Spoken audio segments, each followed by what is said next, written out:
told me that China she did too, and I said that my parents would be home very shortly. So I had to support that. And my mom told me,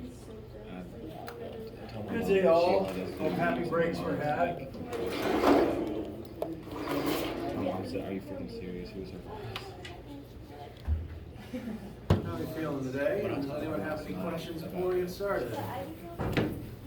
I have a question about the lab. Okay. On sample D, I got a specific heat value, but I couldn't find the metal identity. Okay. What specific heat did you get? 0.2947. Okay. There's one value that is closest that isn't reactive to air or water. So what's the closest number that rounds to? 0.3. Okay. So Is that strontium? Hold on. Periodic table. Let me find.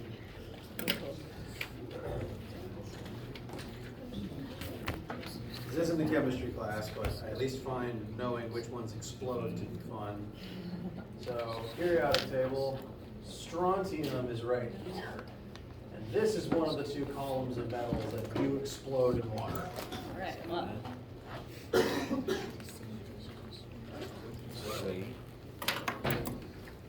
Yes.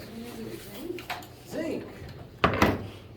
Zinc lives here in the greater family of transition metals, including things like gold and silver and iron and all that good stuff. And zinc does not react with water. Nice. Or air. In fact, zinc is so non-reactive with water and air that a lot of metals that do react to water and air are coated in zinc such that that reaction does not take place. In fact, most aluminum cans and bikes have a zinc layer applied to their outermost part to make sure that they don't actually react in a way that is not helpful. So, zinc's a great answer. All right, thanks.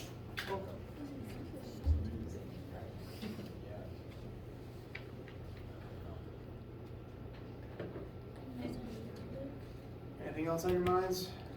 Can we do some homework problems while we're at it? We can. Additionally, Oh, when is the test gonna be again? next week. Okay. Next week as well. What day? I guess on the day that we change it. That actually was That's not what I had.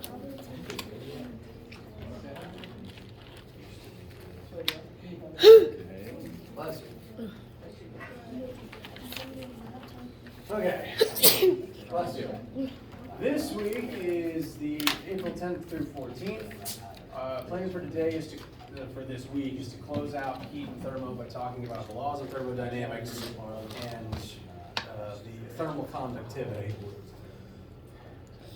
Current plan is that the test will be next week, and it will, like last time, it will be done during lab periods. So Monday, Wednesday, Friday, during lab time on the 17th, 19th, or 21st, you can take it any of the days that you would like to, as long as you show up for one of them to take it. And that means the lecture that week would be dedicated entirely to test review. The week after that is exam review and miscellaneous topics. Does that answer the question, and how do you guys feel about that? Now, as last time, there is actually, should already be practice questions there. I may spend the week fine-tuning them a bit. There is practice questions and a list of practice concepts on Brightspace for you already. So, best ways to study for the test. Make sure to do all the quizzes and homeworks up to Chapter 8 and look over the practice test.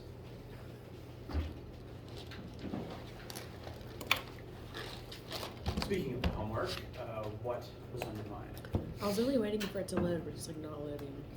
Yeah, student Wi-Fi's down. Suboptimal.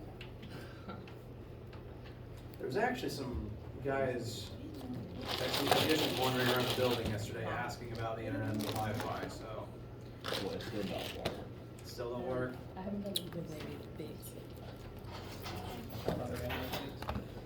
Well, mine loads No. on faculty Wi-Fi. Do you remember like a specific chapter or question right now? No, I know it's like maybe like chapter 4, but I can't remember what it is. Okay. We'll thumb through it in a sec. Different question? Yes, on the chapter 5-6 quiz, I don't know what's happening with my thing, but I only have 2 questions and I answered them both right. And it's just saying I got 66.7%.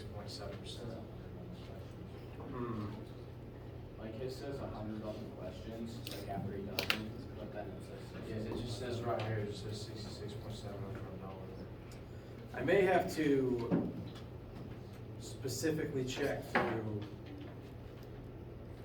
your version of it. If you could send me an email, I will log in to make sure that to see exactly what's happening. Maybe redo it myself. So, sorry for the inconvenience. Send me an email, remind, like, just so that it's written down and I remember to do it. And you know what, I'll even email myself if I have to. Might be your full name? Caleb Rowe. I just pour it on.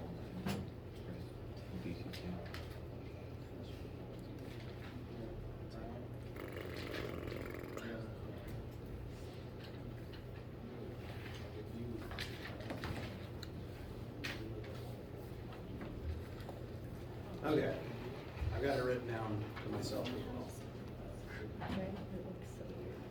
Oh my gosh, I can't believe the Wi-Fi could even do this.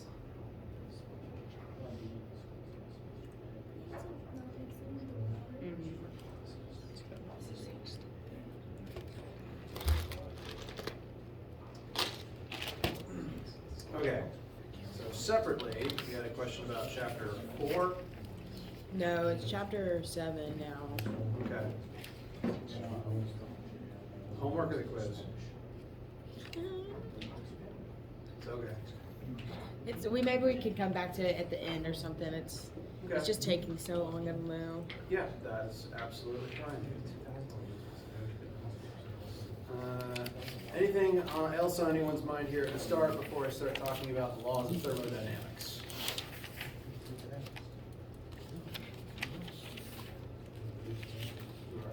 As a reminder, you are allowed to ask questions anytime, even if they are not at all connected to what I'm talking about. So feel free to interrupt me if questions come to you later. Achieve loads. All right, so this week, chapter 8 is going to be a very quick analysis of the laws of thermodynamics.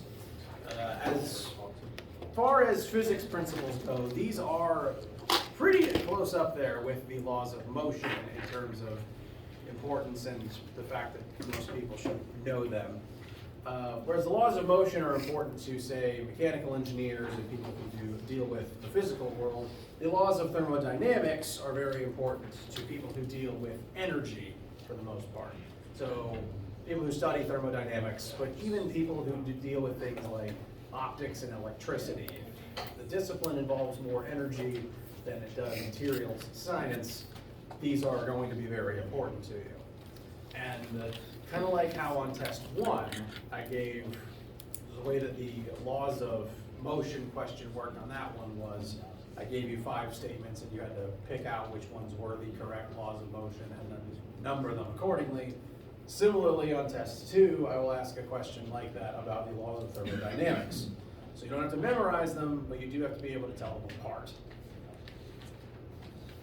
There's technically 4 laws of thermodynamics. However, laws 1 through 3 were written before law 0 was. They decided to add a 4th law, and rather than make it the 4th law, because apparently laws like to come in sets of 3, they added it as a 0th law, because it's kind of like the prologue that they decided is important to understand before looking at the rest of them. So we will look at them in the order in which they are numbered. The 0th law is basically the commutative property of temperature. I don't even know why was that important to add, if I'm honest with you.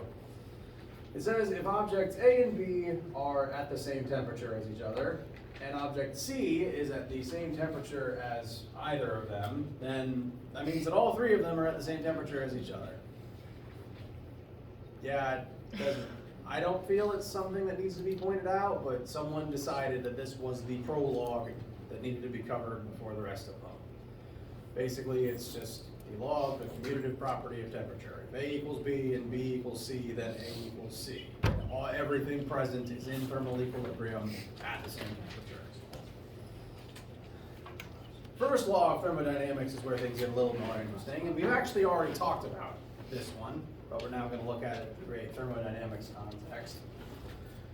This law is commonly referred to as the law of conservation of energy. It says energy cannot be created nor destroyed. We've already used this in a few different ways. Further elaborating, the total energy level of the universe is a constant.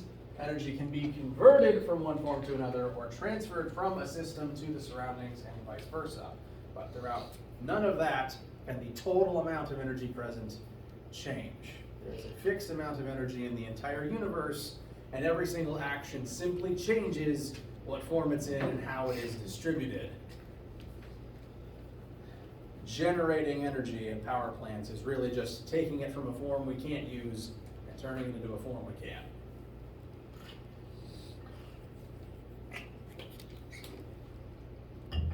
The second law of thermodynamics is the first law that mentions the concept of entropy. And for this class, all you'll need to know about entropy is that it is the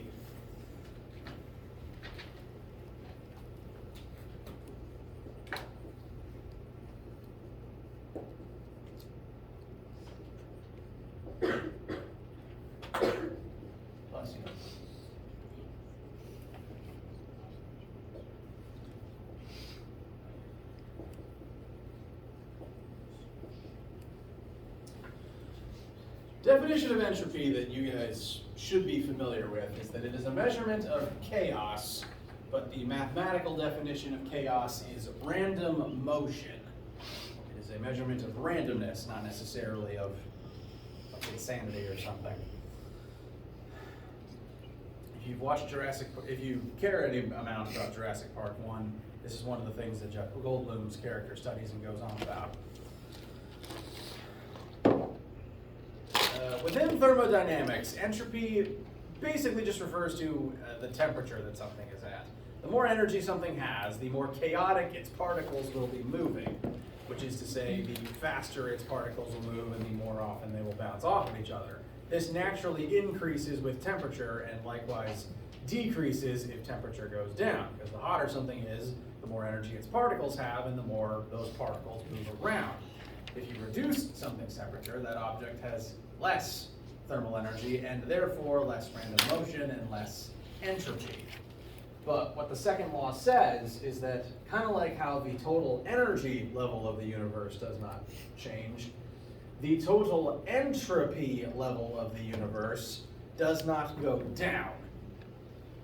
Because there's a certain amount of energy scattered throughout the entire universe, there's automatically, therefore, a certain amount of entropy, of chaotic random motion, spread around the universe.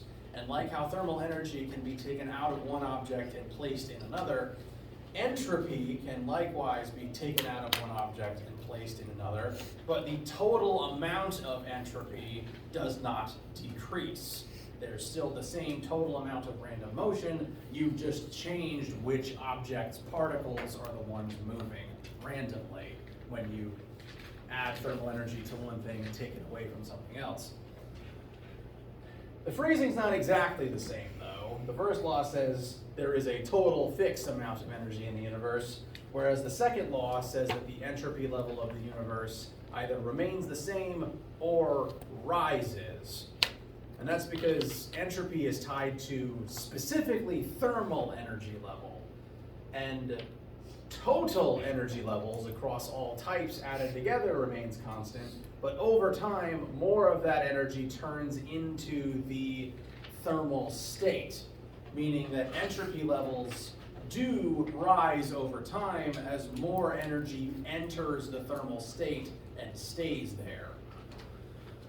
Once energy is turned into thermal, it's really hard or impossible to get it to turn it back into some other form. Once you generate heat through friction, that energy is now stuck in the thermal state, increasing the total entropy level of the universe. And once that's been done, once the entropy level has risen, it stays there. There's no way to actually reduce the overall random motion of the universe as a whole. All you'll really need to memorize about this one is that entropy level of the universe remains constant or rises. And that's because the thermal energy level of the universe remains constant or rises as other form of energy turn into the thermal state. Third law pairs very well with the second one. It says that you can change the entropy level of specific objects. You can reduce the entropy level of a specific object by making it colder. If you put something in the freezer and it cools off, you have reduced its entropy level because you've reduced its temperature and therefore its thermal energy level. Its particles are moving around less, therefore there's less chaos in that system. But in doing so, you had to take the thermal energy out of that object and send it somewhere else. The way that a freezer works is it takes thermal energy out of your ice cream and then through a series of tubes sends it into the air out the back of the freezer. So by driving down the entropy of your ice cream, you've driven up the entropy of your apartment. So once again, the total entropy level stayed the same or increased, but the entropy of your ice cream specifically dropped. So you can adjust, third law says you can adjust the entropy level of specific items by cooling them down. But to double back to second law, this one says that even while doing that, total overall entropy levels remain the same or rise, like how total energy levels of all forms remain constant.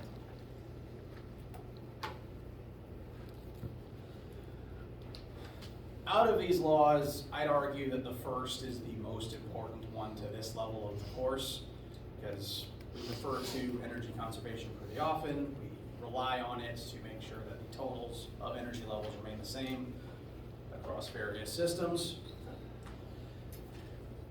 But the law, all four of them, as weird as that is to say, that there's four of them, do come packaged together and do inform how the others work. So it is important to know, to be able to pick all of them out of the lineup.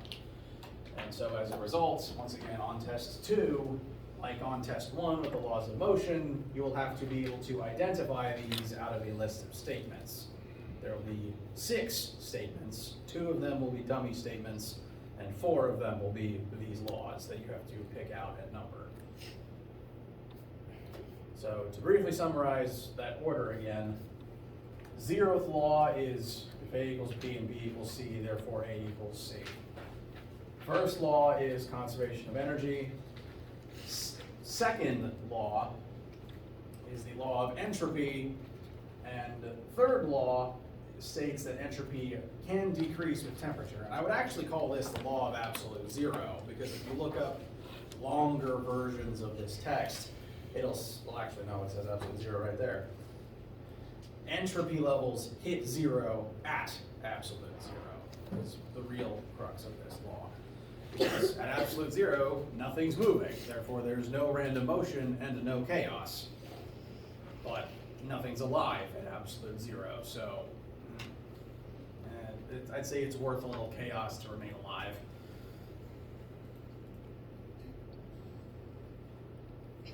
How do you feel about the laws as a whole so far? Solid. All right. No liquid or gas?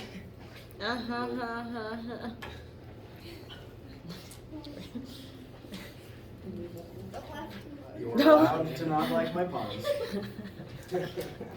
All right. Now, the way that we use these laws, there's a couple ways that we apply them to math. First law has come up in math for us in a few different ways already. One of those ways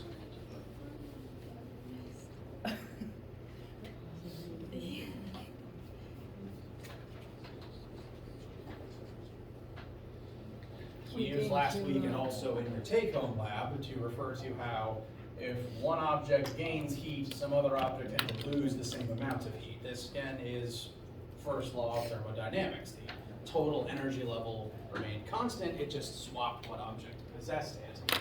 But there's actually another way that first law can be applied to what we've been talking about. And if you recall, when we first started talking about energy, back in chapter 3 in context of work, we talked about how energy is this mysterious thing that objects can possess that allows the object to do stuff. And technically, you can use thermal energy to help accomplish work. And there's a specific formula based on Newton's third law, not Newton's third law, sorry. The first law of thermodynamics, excuse me. There's a certain formula based on the first law of thermodynamics that says, if you add a certain amount of heat to a system, it's going to be able to do a certain amount of work with that heat. I'd say the most common example would be a steam piston, the sorts of things that drive old steam trains.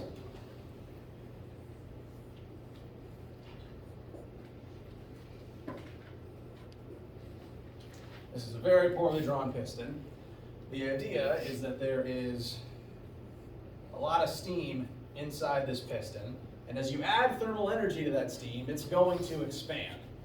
And as that steam expands, it's going to push out on the output of the piston and cause it to physically extend and push on whatever it's attached to.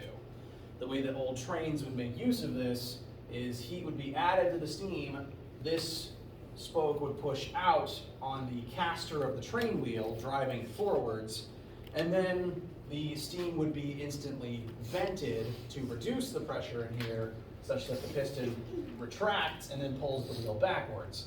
This constantly cycling the wheel through a circular motion as that caster moves backwards and forwards along it. If you've ever looked at train wheels spinning, you may have noticed that straight piece of metal circling back and forth to drive it through that whole circular motion. That comes from pistons like this, and they are driven by heat being added to them. Add heat to it, steam expands, piston expands. Take heat out, piston contracts. Take heat away, steam contracts, piston contracts. This is one of the first, real automation machines that humans built. This may seem simple, but it kind of revolutionized how transportation manufacturing works, at least at the time.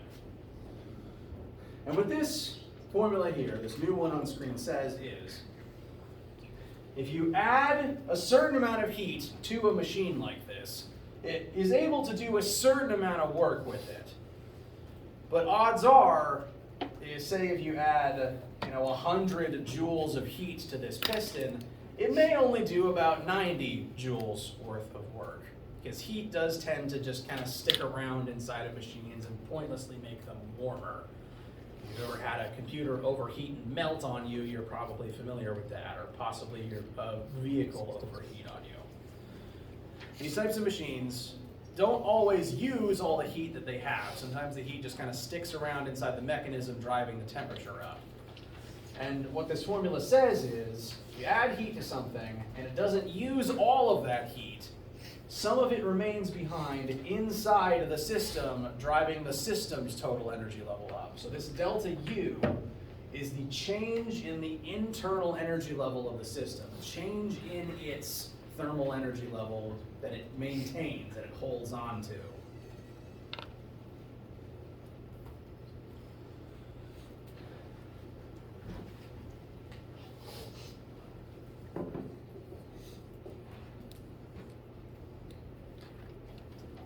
So, we can add heat to something, to a machine like this. It's able to use that heat to do a certain amount of work. As the piston extends and pushes on something, it's going to do work. But if there's a difference between these two numbers, that's going to cause an overall change in the internal energy level of the machine itself. If Q is bigger than W, that's going to drive up the machine's internal energy level, and that's going to slowly make it warmer as the machine is running. if for every single time this piston fires, you add 100 joules of heat and it only does 90 joules of work, that means every single time the piston fires, its internal energy level is going to rise by 10 joules. And after every single time the piston is fired, that's overall going to keep raising its temperature slowly. And eventually its temperature will increase to the point where it overheats and doesn't work right. This is why most machines these days, like cars and really even electronics, need cooling systems. The fan inside your computer, a literal coolant system that runs coolant through the engine of a car, that is all to mitigate the fact that that delta U is slowly rising every single time something happens inside the device.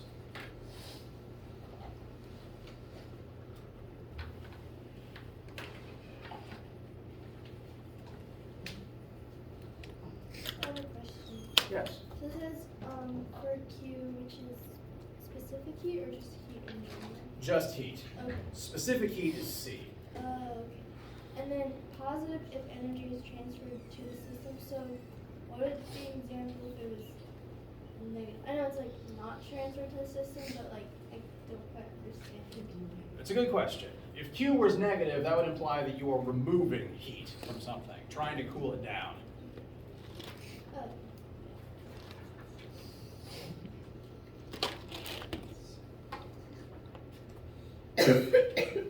Bless you. Oh, good.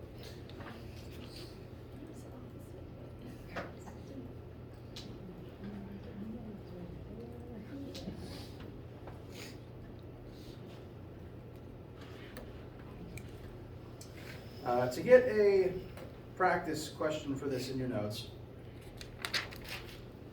I've said an example out loud. I suppose it's more worth it to get those written down.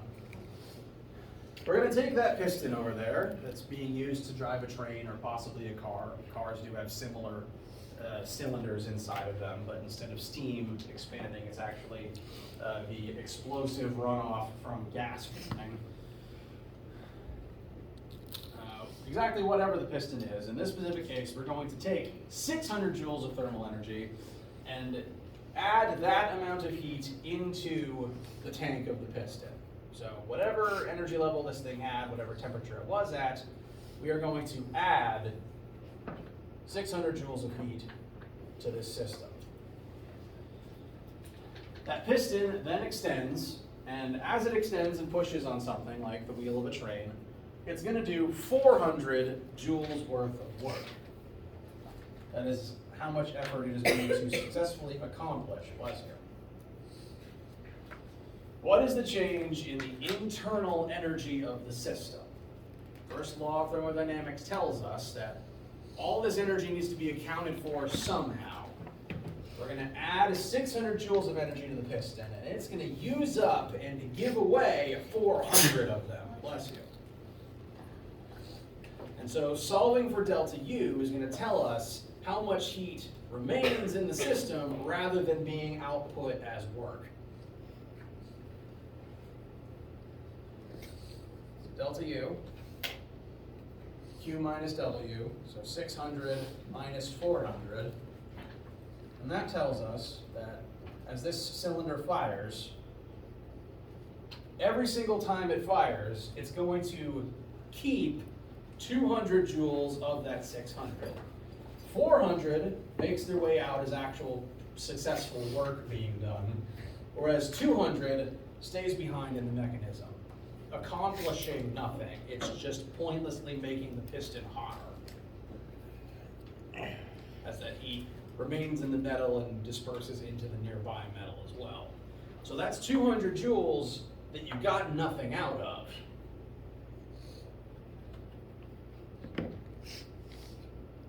It's functionally 200 joules wasted.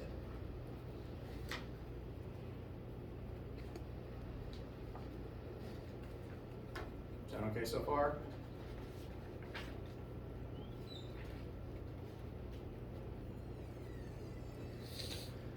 Now, it may not sound good for a machine like this to be wasting energy.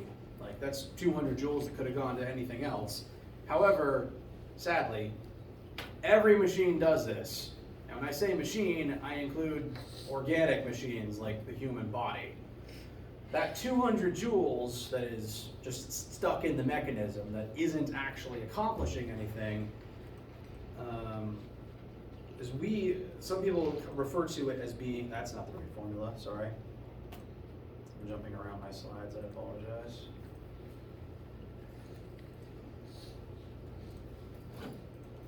There we go. Bless you. That 200 joules was lost to inefficiency. Every physical process that includes machines operating, that also includes the motion of your own body, which is, like, in a way, could be considered an organic machine. You know, you take in energy, you use it to move all your parts around. Every single physical process has a certain efficiency, which is to say you add a certain amount of energy into the system, and we're then going to compare that to the actual amount of work that the machine outputs. This machine, this piston, took in 600 joules and did 400 joules worth of work. The formula on the board tells us that if you, I would actually rewrite that as output over input. Yes. We get 400 joules worth of output for our 600 joules worth of input. And that tells us, bless you,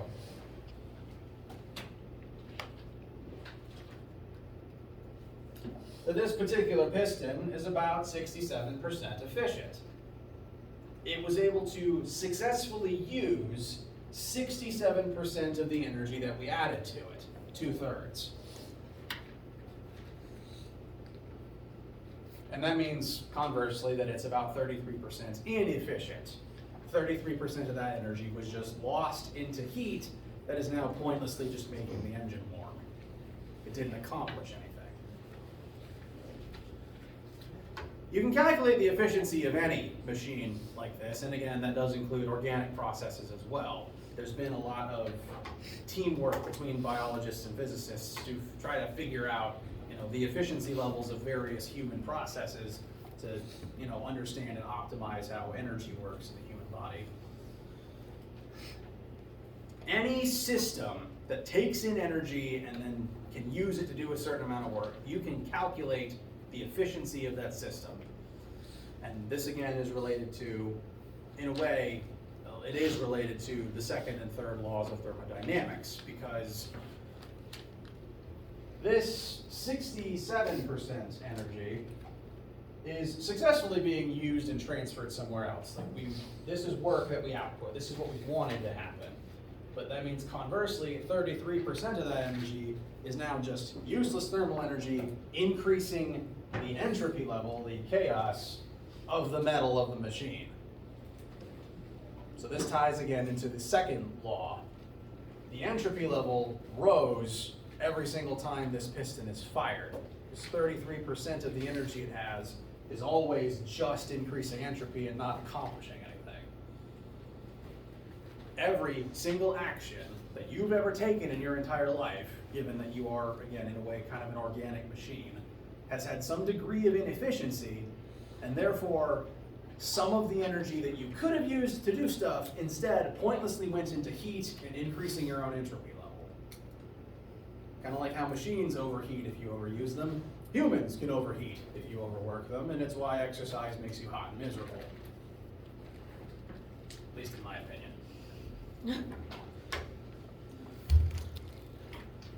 How do we feel so far? All right, let's get a little more just calculation practice in here. 1 kilogram of coal contains 24 megajoules of energy. This is actually a fairly correct statistic. Keep in mind, a kilogram of coal is a pretty big rock. But that has 24 megajoules of energy in it. And you can harness that energy simply by setting it on fire. Burn the coal, it releases the energy as heat. You can use that heat to do stuff, like boil water that then drives a piston like this. if we burn 1 kilogram of coal in order to perform a certain mechanical process, perhaps utilizing steam pistons like this one, and that system is able to accomplish 10 megajoules worth of work. He's going to tell you. Then, 2 questions. How much energy was basically lost to this process? How much energy wasn't used as work? Del to U, Q minus W. Bless you. We burned an entire 24 megajoules worth of coal. We only got 10 megajoules worth of effort out of that, which implies 14 whole megajoules of energy are now just lost as heat in the atmosphere. That's actually most of the energy in that coal, tragically. Like more than half. Therefore, what is the efficiency of this system? We actually want to take the same 2 numbers because this is the input, the total amount of energy the system was given to work, and this is its output, the total amount of effort that it actually accomplished. So 10 over 24 is about 40%, I think.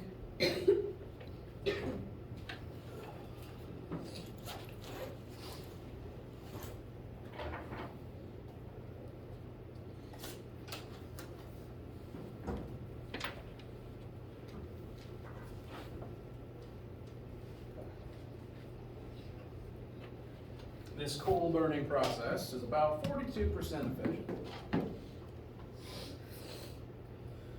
which isn't great. That's entire megajoules of energy that are now just gone, contributing to global warming.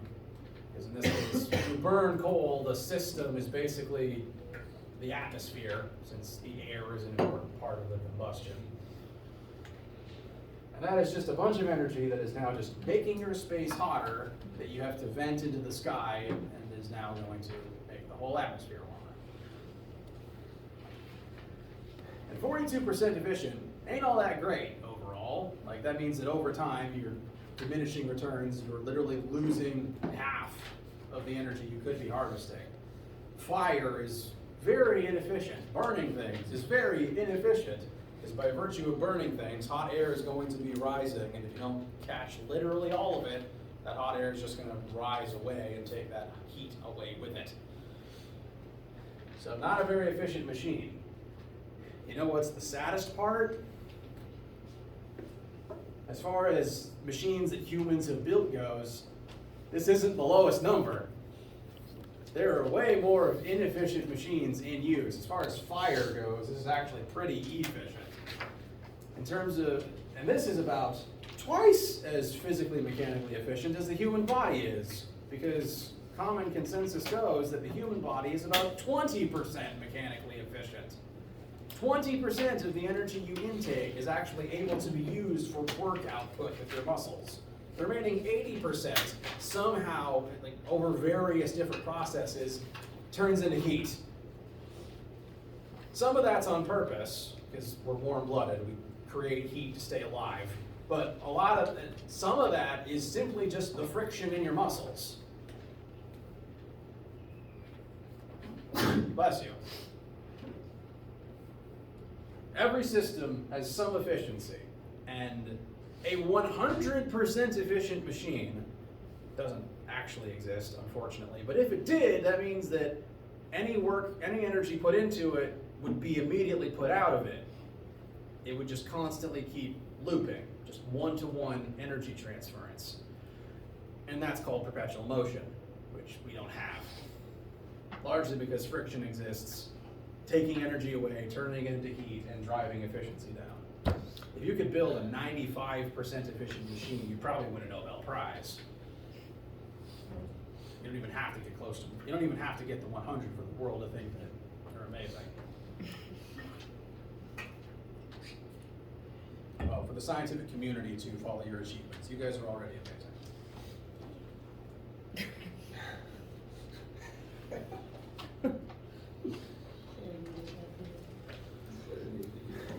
So, overall, how do you guys feel about laws of thermodynamics, thermal energy, and efficiency? There's a few questions about this on the Chapter 8 homework. I just wanted to address how to do them, because I've gotten a question or two about from people who read ahead. Yes? One of the questions on chapter 8 homework. Yeah? Is there a specific one you want to look at? Yeah, number 7. Okay.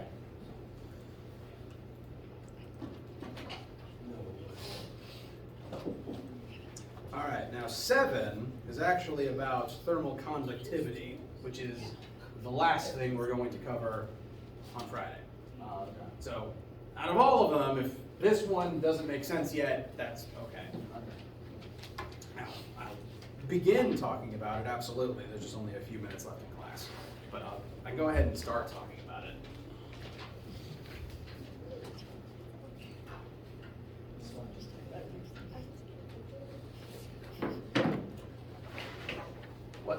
What that question is talking about, and again, the last piece of new information before the test next week, is the concept of thermal conduction. We've mentioned already that heat is able to transfer out of various objects and therefore into other objects. And the hotter something feels to the touch, the more quickly that energy is transferring into you. Conversely, the colder something feels to the touch, the more quickly thermal energy is leaving you. Thermal conductivity is a measurement of the speed at which thermal energy transfers into or out of something. The word conduction, you may have heard it in like an electrical context, because electricity conducts. Different materials have different electrical conductivity. If something is electrically charged and you touch it, electrons are going to conduct into your body. Very similar to how heat conducts into your body when you touch something hot. It's the same word for a reason. It's a flow of something from a source into something else. The flow from hot to cold, or the flow from charged to uncharged, in the case of electricity. And so the thermal conduction talks about how heat is going to flow from hot to cold, and specifically the speed at which it flows.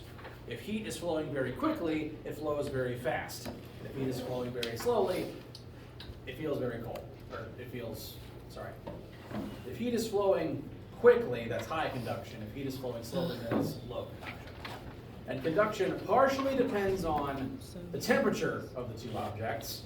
The bigger the difference in temperature between two things, the faster the energy is going to flow. This ties into what I said about how something feels hotter if it has a lot of energy and is transferring energy into your hand very quickly. Because the human skin can't detect the temperature, you just detect rate of conduction. Honestly. You just detect heat is entering very quickly, ouch, hot. If heat is entering very slowly, that's just maybe pleasantly warm. Conversely, if you touch something really cold, heat exits you very quickly, and that feels really cold. So your senses are based on conduction and not actually on temperature. But temperature does affect rate of conductivity. What also affects rate of conductivity is what things are made out of, and that's what we'll talk about on Friday. Could you explain what pH minus PCs? Like I know everything else on the class, but that's the townhouse environment. Yes, I'll look at that in a second. Okay. You can bring your paper up here, we'll talk about it. Let me know if you have any questions. I'll be in lab today if anyone has questions or wants to work on anything in there, but that is optional. Just make sure your take-home lab is done by the end of the week. And have an excellent day.